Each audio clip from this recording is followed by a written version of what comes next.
नमस्कार। मैं वीके शास्त्री अपने चैनल के माध्यम से आप सभी दर्शकों का बहुत बहुत स्वागत करता हूं। दैत्यों के सेनापति राहु 30 अक्टूबर 2023 को मंगल की राशि मेष राशि को छोड़कर देवगुरु बृहस्पति की राशि मीन राशि में गोचर करने जा रहे हैं। राहु 12 अप्रैल 2022 से मेष राशि में गोचर कर रहे हैं। पिछले 15 माह से राहु का गोचर मेष राशि में ही है। मेष राशि अग्नि तत्व राशि है और राहु वायु तत्वीय ग्रह हैं। अग्नि और वायु के संयोग से आग भड़कती है। जब आग भड़कती है तो सब कुछ जला करके राख कर देती है। मेष राशि के स्वामी हैं मंगल। मंगल राहु का संबंध बनने से आकस्मिक दुर्घटनाएं, चोट चपेट, आग से जलना, इलेक्ट्रिक शॉक लगना, लड़ाई झगड़ा और बड़े पैमाने पर देखें तो युद्ध की संभावनाएं बनती हैं। सबसे बड़ी बात, मंगल राहु का संबंध हमारे सुखों को जलाकर राख कर देता है और यही हो रहा है आपके साथ पिछले 15 माह से। हालांकि ये राशि परिवर्तन 3 माह के बाद होने जा रहा है, लेकिन चूँकि राहु एक राशि में 18 माह तक गोचर करते हैं और ज्योतिष शास्त्र का कहना है कि जो ग्रह लंबे समय तक एक राशि में गोचर करते हैं वो राशि परिवर्तन से 1.25 माह पूर्व ही अपना फल देना शुरू कर देते हैं। इसीलिए मैंने ये वीडियो पहले ही अपलोड किया है। इस वीडियो में यही चर्चा का विषय होगा कि राहु के राशि परिवर्तन करते ही आपको अपनी किन किन परेशानियों से राहत मिलने जा रही है और आपके जीवन में क्या क्या सुखद परिवर्तन होने वाले हैं। लेकिन उससे पहले हम ये समझेंगे कि राहु क्या हैं, राहु का प्रभाव क्या होता है और कैसे समझेंगे कि राहु हमारे जीवन में अशुभ फल दे रहे हैं। तो वृश्चिक राशि के जातकों पर राहु के राशि परिवर्तन का क्या प्रभाव पड़ेगा, इसी का विश्लेषण करेंगे इस वीडियो में। ये विश्लेषण आपकी चंद्र राशि के आधार पर किया जा रहा है और वीडियो के अंत में मैं आपको राहु के उपाय भी बताऊंगा। राहु को ज्योतिष शास्त्र में दैत्यों के सेनापति की संज्ञा दी गई है और हमारे जीवन की 60 to 70% समस्याओं का कारण राहु ही होते हैं। लेकिन आज के समय में राहु ही हमें वो सब कुछ दे सकते हैं जो हम पाना चाहते हैं, क्योंकि कलयुग के किंग हैं राहु। राहु एक ऐसा ग्रह है जो अचानक से विपरीत दिशा से एक्टिवेट होकर कार्य करने लगता है। आपका कोई काम काफ़ी दिनों से नहीं हो पा रहा था, अचानक से राहु की अंतर्दशा या प्रत्यंतर दशा शुरू हुई, आपका वो काम एकदम से पूरा हो गया। राहु के भीतर अतीन्द्रिय शक्ति है और उसमें हर तरह के षड्यंत्र को समझने की क्षमता है, उससे निपटने की भी क्षमता है राहु में। राहु विदेश के भी कारक हैं और इसलिए जिनकी कुंडली में राहु अच्छा होता है वो विदेश जाते हैं, विदेश में बहुत अच्छा धन अर्जित करते हैं। आज की डेट में राहु, केतु, शनि और मंगल जिन्हें पाप ग्रह की संज्ञा दी गई है वही हमें जीवन में ऊपर उठाते हैं, धन वैभव देते हैं, मान सम्मान देते हैं और हर तरह का सुख भी देते हैं। इसलिए जब भी मनुष्य के जीवन में राहु की महादशा या अंतर्दशा शुरू हो उस समय व्यक्ति को विशेष सावधानी बरतनी चाहिए। राहु का निरंतर उपाय करते रहना चाहिए ताकि राहु के शुभ फल प्राप्त हो सके। लेकिन यही राहु अगर कुंडली में अशुभ हुए तो तरह तरह के कष्ट देते हैं, बनते बनते काम बिगड़ जाते हैं। तो कैसे पहचाने कि कुंडली में राहु हमें अशुभ फल प्रदान कर रहे हैं, क्योंकि हर व्यक्ति तो ज्योतिष का ज्ञाता होता नहीं है। तो कैसे पता लगेगा कि राहु हमारी कुंडली में हमें अशुभ फल दे रहे हैं? देखिए, कुछ लक्षण मैं आपको बता रहा हूँ। अगर राहु खराब हों तो सबसे पहले तो हमारी मानसिकता को खराब कर देते हैं। मन में लगातार नेगेटिव फीलिंग्स आती हैं। एक अनजाना सा भय हमेशा बना रहता है। राहु हमारी सोच को नेगेटिव कर देते हैं। हमें ये लगता है कि हम जीवन में कुछ कर ही नहीं सकते। मन में भ्रम की स्थिति पैदा होती है और हम रस्सी को भी सांप समझकर उससे डरते रहते हैं। अगर आपके साथ लगातार चीटिंग हो रही हो, लगातार धोखा मिल रहा हो, सरकार से जुड़े कार्यों में लगातार असफलता मिल रही हो, किसी भी काम में मन ना लग रहा हो, अचानक से अशुभ घटनाएं आपके जीवन में घटित होने लगें, तो आप ये समझ जाइए कि राहु आपके जीवन में खराब फल दे रहे हैं और तुरंत राहु का उपाय कीजिए। इसके अलावा राहु खराब हो तो घर में कबाड़ जमा होने लगता है, खास करके इलेक्ट्रिक आइटम्स का कबाड़। राहु पारिवारिक जीवन को खराब कर देते हैं, पति पत्नी के संबंध खराब कर देते हैं, आपस में भ्रम और गलतफहमी की स्थिति भी बना देते हैं। राहु शुभ कब होता है, अब ये भी समझ लें। जब कुंडली में केंद्र के भाव या त्रिकोण के भाव में गोचर करें और अकेले गोचर करें। केंद्र के भाव 1, 4, 7, दशम भाव को विष्णु स्थान कहा जाता है, पंचम और नवम भाव को लक्ष्मी स्थान कहा जाता है। और अगर राहु इन भाव में अकेला ही गोचर करे तो राहु अपनी महादशा, अंतर्दशा या प्रत्यंतर दशा के दौरान अत्यंत शुभ फल प्रदान करेंगे और आपको रंक से राजा भी बना देंगे। लेकिन ध्यान दीजिएगा कि अगर राहु के साथ त्रिषडाय भाव के स्वामियों की युति बन जाए, यानी राहु के साथ तीसरे भाव, छठे भाव या 11वें भाव के स्वामी आकर के बैठ जाएं, तो ये जिस भाव में गोचर कर रहे हैं उस भाव के अशुभ फल आपको प्राप्त होंगे। लेकिन ध्यान दीजिएगा, कुंडली का दशम भाव इसका अपवाद है। दशम भाव में राहु हो और उनके साथ त्रिषडाय भाव के स्वामी भी बैठे हों, तब भी राहु शुभ फल ही देगा। तो इसी आधार पर विश्लेषण करेंगे कि अलग अलग राशि के जातकों को महाबली राहु क्या फल प्रदान करेंगे। तो ये है वृश्चिक राशि के जातकों की कुंडली। वृश्चिक राशि मंगल की राशि है और वृश्चिक राशि के जातक अदम्य साहस के धनी होते हैं। हर हाल में जीतना ही जानते हैं, हारना इन्हें पसंद नहीं है। लेकिन राहु के कारण आपको पिछले 15 माह से हर क्षेत्र में पराजय ही मिली होगी।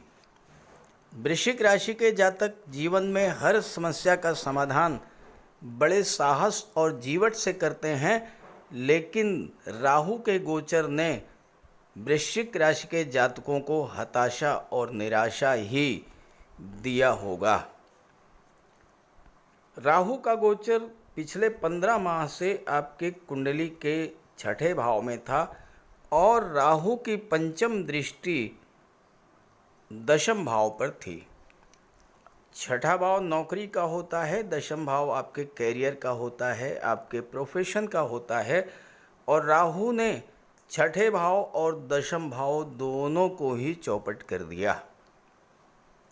पिछले 15 माह से आपने नौकरी के लिए बहुत प्रयास किया होगा, लेकिन सफलता बहुत कम मिली होगी। राहु ओवर कॉन्फिडेंस पैदा कर देते हैं। हो सकता है कि ओवर कॉन्फिडेंस के चलते आपने लगी लगाई नौकरी को छोड़ दिया हो। कोई दूसरी नौकरी का ऑफ़र आपको आया हो और आपको ये लगा हो कि वो नौकरी इससे बेहतर है, आप जो नौकरी कर रहे थे उसे छोड़ करके आपने दूसरा जॉब एक्सेप्ट किया और वहाँ जाने पर आपको ये पता लगा कि हालात पहले से और ज़्यादा ख़राब हैं, तो कैरियर स्टेबिलिटी भी आपको नहीं मिल पाई होगी। और जो लोग नौकरी में हैं उनको नौकरी से लाभ नहीं मिल पाया होगा। दशम भाव पद प्रतिष्ठा प्रमोशन को शो करता है। आपका प्रमोशन ड्यू था, लेकिन आपके सहकर्मियों ने ही आपकी लेग पुलिंग की होगी, आपका प्रमोशन नहीं हो पाया होगा। अचानक से ऐसी जगह पर आपका ट्रांसफ़र हो गया होगा जहां पर आप जाना नहीं चाहते थे। कैरियर स्टेबिलिटी डिस्टर्ब हुई होगी, बार बार नौकरी मिली होगी, छूट गई होगी। इस तरह के कार्य किए होंगे राहु ने पिछले 15 माह से। छठा भाव जो है ये रोगों का होता है। अगर स्वास्थ्य संबंधी कोई समस्या पहले से थी, राहु ने उस समस्या को और बढ़ा दिया होगा। लगातार किसी न किसी बीमारी से आप परेशान होते रहे होंगे। कोर्ट कचहरी के अस्पताल के चक्कर लगे होंगे आपके, और हो सकता है कि कोई क्रॉनिक डिजीज़ आपको लग गया होगा, जैसे डायबिटीज़ है, पाइल्स हैं, इस तरह की चीज़ें। छठा भाव कर्ज का होता है। अब आपने अगर कोई लोन लिया था तो वो उतरना तो दूर की बात है और बढ़ता चला गया होगा। किसी को पैसा आपने उधार दिया था तो वो मिला नहीं होगा। आपने कोई कार्य किया था, कोई गवर्नमेंट टेंडर, कोई गवर्नमेंट प्रोजेक्ट लिया था, उसका पैसा फंस गया होगा। हो सकता है कैरियर में अस्थिरता के चलते आपको कर्ज भी लेना पड़ा हो। अब आप अपने व्यापार व्यवसाय को बढ़ाने के लिए कोई लोन लेना चाहते थे, वो नहीं मिल पाया होगा। होम लोन लेना चाहते थे, व्हीकल लोन लेना चाहते थे, उसमें भी आपको समस्याएं आई होंगी। छठा भाव कंपटीशंस का होता है। जो लोग कंपटीशंस की तैयारी कर रहे थे उन्हें बार बार असफलता झेलनी पड़ी होगी। शत्रुता का होता है। बिला वजह की लड़ाई झगड़े बढ़े होंगे, कोर्ट कचहरी के चक्कर लगे होंगे। छठा भाव सर्विस सेक्टर का होता है। जो लोग स्वतंत्र व्यवसाय कर रहे थे, वकालत के क्षेत्र में थे, मेडिकल के क्षेत्र में थे, फूड इंडस्ट्री में थे, या इस तरह का कोई भी सेवा संबंधी कार्य कर रहे थे, उनको भी अपने अपने क्षेत्र में तरह तरह की समस्याओं को झेलना पड़ा होगा और लाभ नहीं मिला होगा। छठे में गोचर करते हुए राहु की दृष्टि 12वें भाव पर पड़ी। 12वां भाव विदेश का होता है। राहु विदेश के कारक होते हैं। हो सकता है आपकी इच्छा काफ़ी दिनों से विदेश जाने की थी और आप विदेश चले भी गए हों, हालांकि बहुत मुश्किलों के बाद जा पाए होंगे। लेकिन अगर आप विदेश चले भी गए होंगे तो वहाँ पर जो आपको स्टेबिलिटी मिलनी चाहिए थी, जो लाभ मिलना चाहिए था, वो नहीं मिल पाया होगा। वहाँ जाकर के और अधिक परेशान हुए होंगे आप। 12वां भाव जो है ये धर्म अध्यात्म का होता है और राहु के नेगेटिव प्रभाव के चलते आपकी रुचि धर्म अध्यात्म से हटी होगी। आप आध्यात्मिकता को छोड़ करके भौतिकता के जाल में इस कदर उलझ गए होंगे कि आपको नुकसान ही नुकसान हुआ होगा। कोर्ट कचहरी और अस्पताल के चक्कर तो सामान्य सी बात है, ये तो लगा ही होगा। राहु की दृष्टि कुंडली के दूसरे भाव धन भाव पर पड़ी और राहु ने पिछले 15 माह से आपके धन संबंधी सभी चीज़ों को खराब किया होगा। सबसे पहले तो आपका बैंक बैलेंस धीरे धीरे घटता चला गया होगा, क्योंकि 12वें भाव पर दृष्टि है तो खर्चे बढ़े होंगे और आपकी आय में कमी आई होगी। तो सीधी सी बात है, बैंक बैलेंस ज़ीरो। धन प्राप्ति से संबंधित जो भी कार्य आपने किए होंगे वो फलीभूत नहीं हुए होंगे और आप फाइनेंशियल क्राइसिस की स्थिति से गुजरे होंगे। कर्ज लेना पड़ा होगा, क्योंकि कर्ज के भाव में ही राहु बैठे हैं। शेयर मार्केट में कोई निवेश किया था तो उस पर भी आपको नेगेटिव फल ही मिला होगा, नुकसान ही हुआ होगा। इंश्योरेंस के क्षेत्र से कोई पैसा मिलना था, नहीं मिला होगा। दूसरा भाव परिवार का था, परिवार का जो सहयोग आपको मिलना चाहिए था वो नहीं मिल पाया होगा। इसके विपरीत परिवार से आपके संबंध खराब हुए होंगे। परिवार के लोगों से जो सम्मान आपको मिलना चाहिए था वो आपको नहीं मिला होगा। कुंडली का दूसरा भाव वाणी का होता है। राहु वाणी को दूषित कर देते हैं और बहुत से काम आपकी वाणी के कारण ही बिगड़ गए होंगे। हुआ ये होगा, आप कहना कुछ और चाह रहे होंगे, सामने वाला कुछ और समझ रहा होगा, आपका काम बिगड़ गया होगा। मंगल की राशि में गोचर करने के कारण आपको अक्सर क्रोध आया होगा। राहु ने इस क्रोध को कई गुना बढ़ा दिया होगा, क्योंकि राहु विस्तार के कारक होते हैं। संबंध भी खराब, कार्य भी बिगड़े और धन जो मिलना चाहिए था वह भी आपको नहीं मिला। अब ये स्थिति तो 30 अक्टूबर तक रहेगी। 30 अक्टूबर को जैसे ही राहु राशि परिवर्तन करके मीन राशि में गोचर करेंगे, राहु के जो जो नेगेटिव फल आपको मिल रहे थे अब तक, उनमें कमी आना शुरू होगी।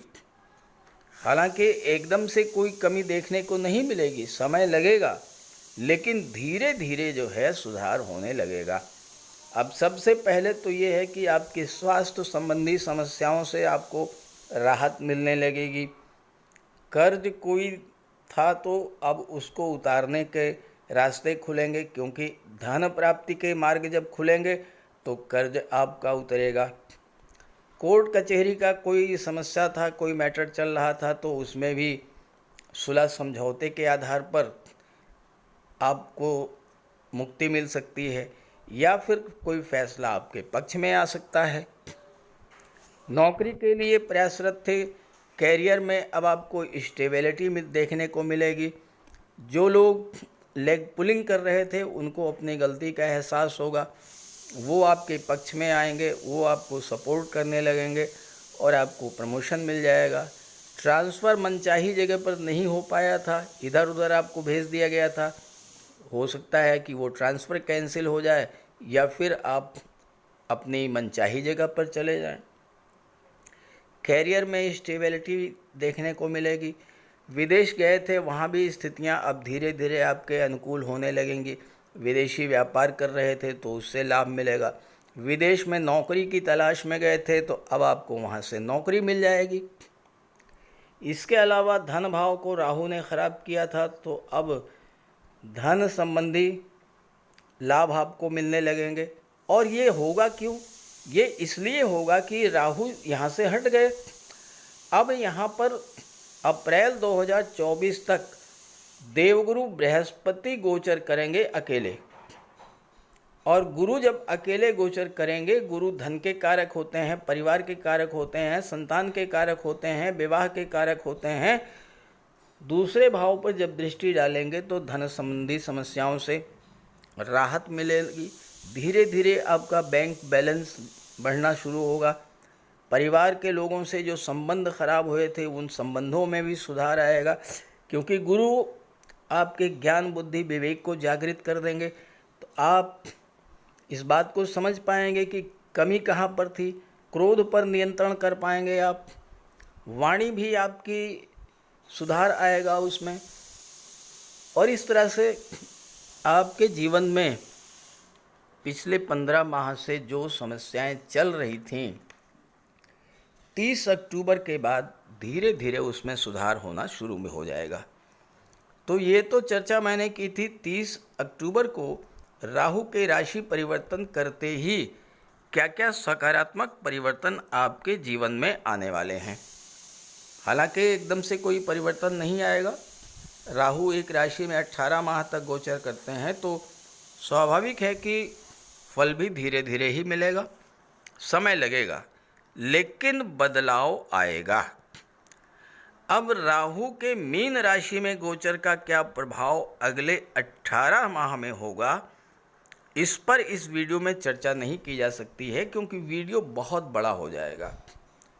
अगर आप जानना चाहते हैं तो कमेंट कीजिएगा, अगले वीडियो में उसमें चर्चा करेंगे कि 30 अक्टूबर के बाद राहु का क्या प्रभाव होगा। अब चर्चा करते हैं राहु के उपायों पर। राहु का कोई अशुभ प्रभाव आप पर न पड़े, इसलिए राहु का उपाय जरूर करें। राहु का सबसे बढ़िया उपाय है मोर पंख। देखिए, राहु को सर्प का स्वरूप माना गया है और मोर सर्प को खा जाता है, तो जहाँ पर मोर पंख रहता है वहाँ पर राहु का प्रवेश नहीं होता है। अपने घर के मेन डोर पर, बेडरूम में, ड्राइंग रूम में, स्टडी रूम में एक एक मोर पंख लगा दें। एक मोर पंख अपने तकिए के नीचे रखें। जहाँ पर आप कार्य करते हैं, ऑफिस में, वहाँ भी मोर पंख आप रखें। और अपने बैग में एक मोर पंख ज़रूर रखें और एक सुरमे की डिबिया, ये दो चीज़ें अपने बैग में हमेशा रखें। और एक छोटी सी चांदी की गोली अपनी जेब में रखें। इससे राहु और बुध दोनों का उपाय हो जाता है। काले कुत्ते को भोजन दें, काली गाय की सेवा करें। इससे राहु, केतु और शनि तीनों ही प्रसन्न होते हैं। कुष्ठ आश्रम में जाकर के या दिव्यांगों को भोजन का दान दें। और एक नारियल शनिवार के दिन अंधेरा होने पर अपने सिर के एंटी क्लॉकवाइज 7 बार घुमा करके नदी में बहा दें। दुर्गा माता का आशीर्वाद प्राप्त करें। दुर्गा चालीसा का पाठ करें। सोमवार के दिन शिवलिंग पर अभिषेक करें। सफ़ेद चंदन का टीका लगाएं और एक सफ़ेद चंदन का टुकड़ा अपने पास रखें। घर में कपूर की धूनी दें। ये छोटे छोटे से उपाय हैं। अगर आप इन उपायों को करते हैं तो निश्चित रूप से राहु के सभी शुभ फल आपको प्राप्त होंगे। तो उपाय ज़रूर कीजिएगा, लाभ मिलेगा। और जब लाभ हो तो कमेंट करके बताइएगा और ये वीडियो अपने साथियों को, अपने मित्रों को भी शेयर कर दीजिएगा। नमस्कार।